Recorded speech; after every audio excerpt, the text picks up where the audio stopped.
plums. Actually, Levi and I did while we were out walking on a trail here where we're staying.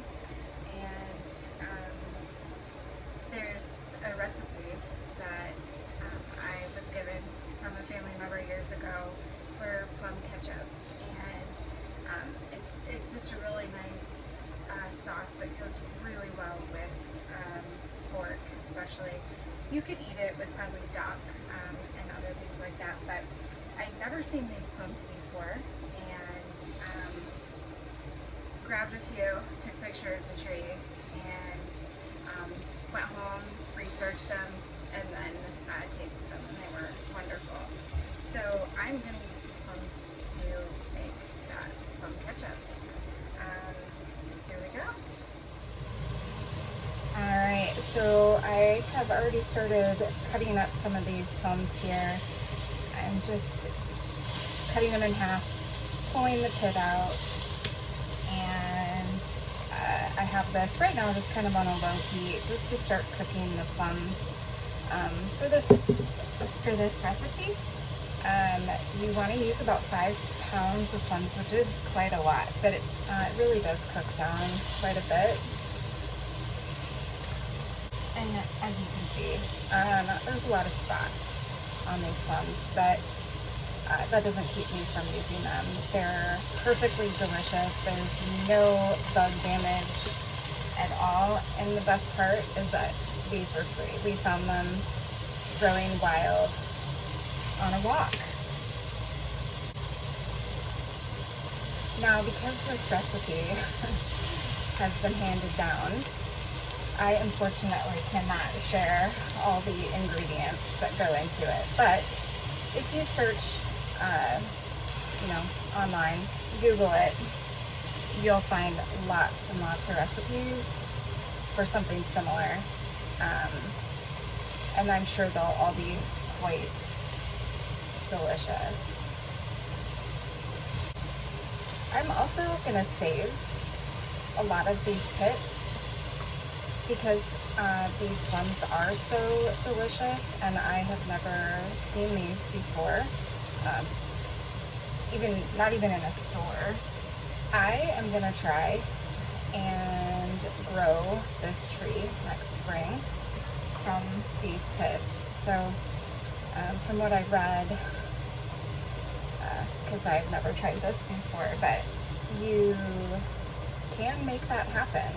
Now, you may end up with a tree that doesn't produce any fruit at all. You may end up with a tree that produces fruit that's quite inedible.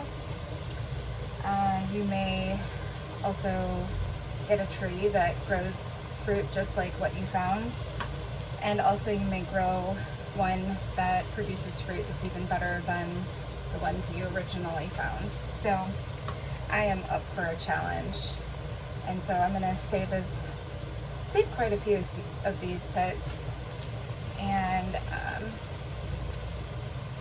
see if I can get at least a couple to grow, and I will definitely let you guys know how that goes. All right, so I finally have gotten them all pitted, and they're in the pot now, and I'm just cooking them. And you will cook them down until basically they're mushy. And then we're gonna blend them with an immersion blender.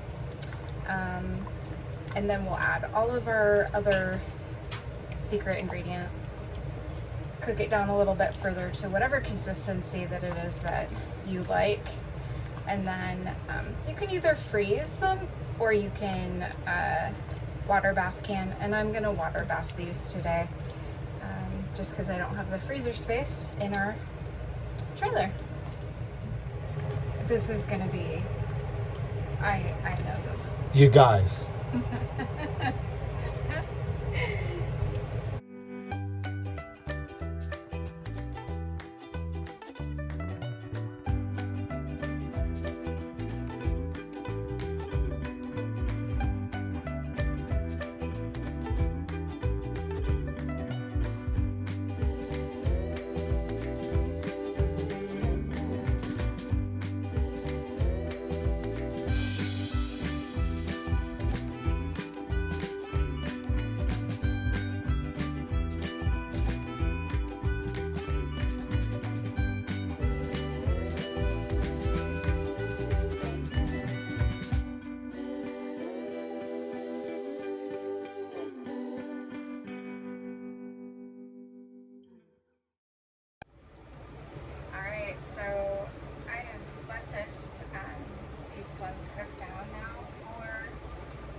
just let them go until basically most of it is falling apart and you really can't tell that it's a plum anymore. So now we're gonna immersion blend it.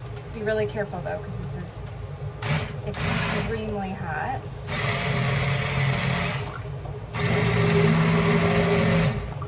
Also living in the trailer, we don't have a lot of pots to choose from, and so I don't want to damage this pan I have. This is a green pan, so it is coated, but it's supposed to be better for you than like a Teflon. We've had it for a couple of years, so honestly it is a great pan. So I am just gonna blend this until it just looks nice and smooth and there's no real big chunks of plum left in there. I also did turn this off. Can you guys see Ryder back here? Ryder. He's such a good dog.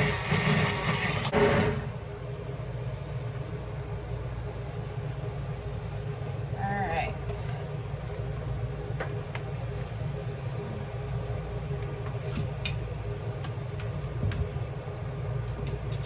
So now we're going to add the other ingredients.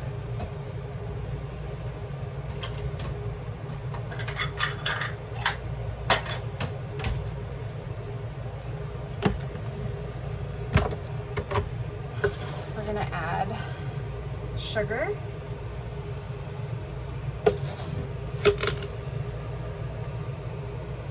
so I'm going to start with 4 cups, and now we're going to add some white vinegar.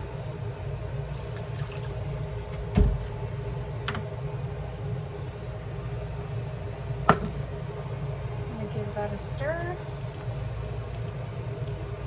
and now we're going to add our secret spices.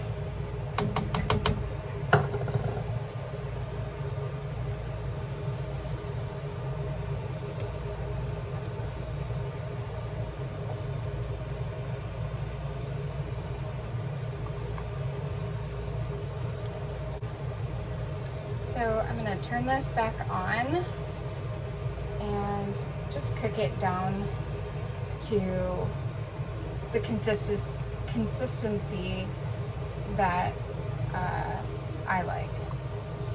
Last time I made this, I did cook it down a little too far and it was a little bit thicker than I wanted, so this time I'm not going to cook it quite as long. Alright, so I have let this reduce down now for probably about I would say like 40 minutes. You could definitely let it go down as far as you want, if you like it to be really thick or if you want it to be really thin, whatever you want.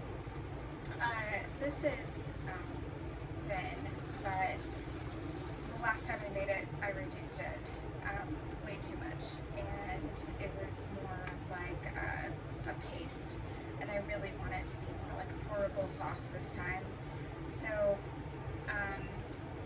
while this is kind of just reducing down just a tiny bit more, I'm going to get my water bath canner filled.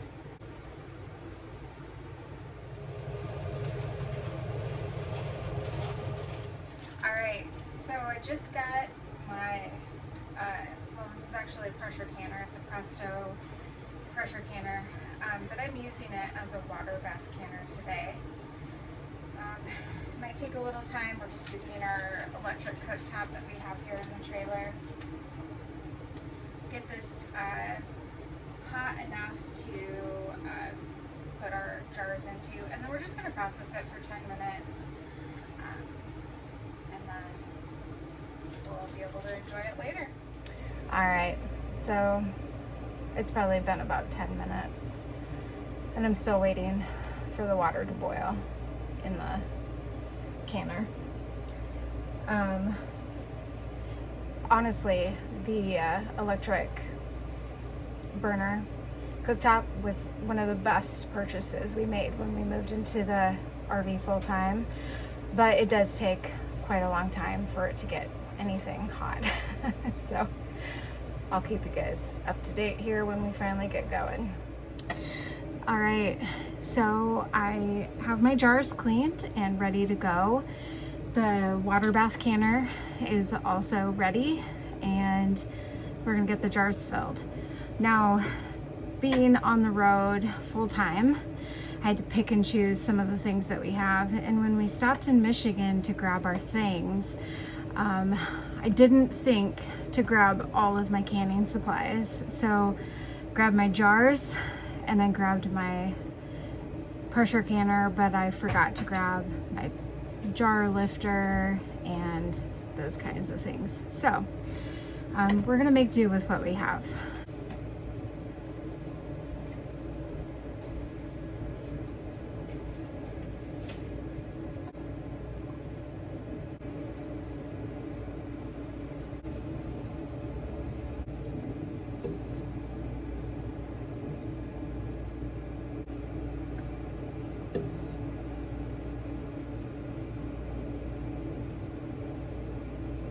Okay, I'm gonna clean the rims off.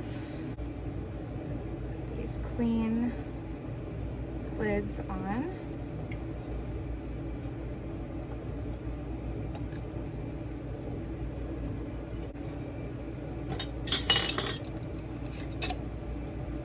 And put our rings on, just finger tight.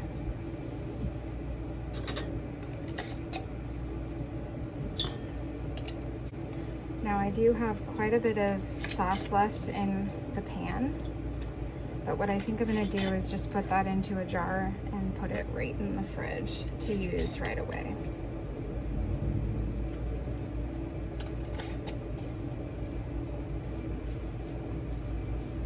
All right, so like I said, I don't have any of my tools that I normally have, so we're gonna use some tongs here.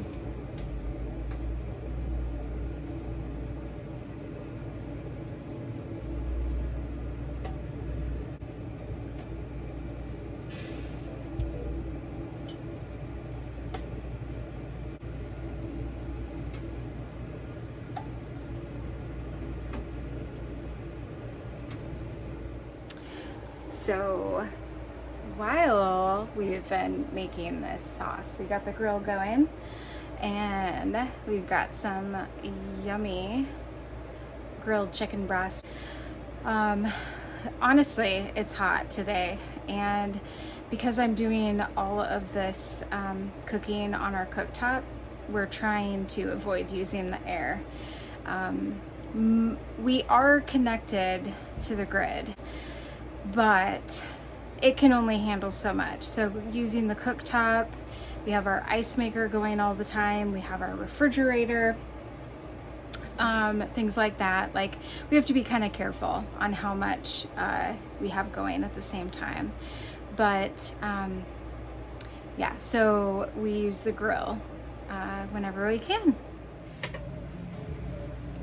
All right, so after, I don't know, it feels like it's been an hour, the pot is finally boiling. So I'm gonna set a timer for 10 minutes and we are going to water bath can this plum ketchup for 10 minutes. All right, so 10 minutes has passed. I turned off the heat and now I'm just gonna let this sit for 5 minutes. The only problem with these electric cooktops is that it's not like using a gas cooktop. It doesn't just cool down. So very carefully, I'm going to move that over to the other side.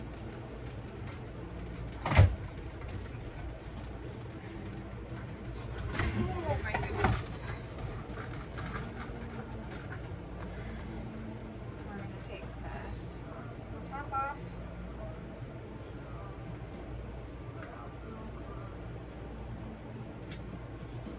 And let it cool.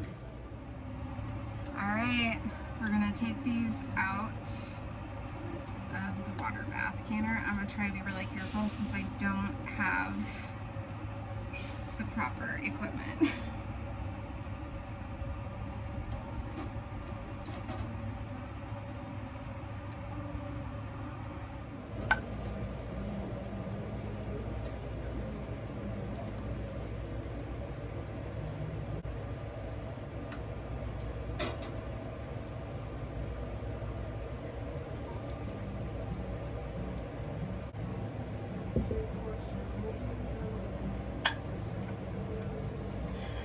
All right, so we got 7 half pints, 3 quarter pints, including the one that we're gonna just use right away. Actually, I'm gonna give that one to my mom, and then 1 quart that we are also gonna use right away. You can already hear the jars popping. It's pretty good to hear.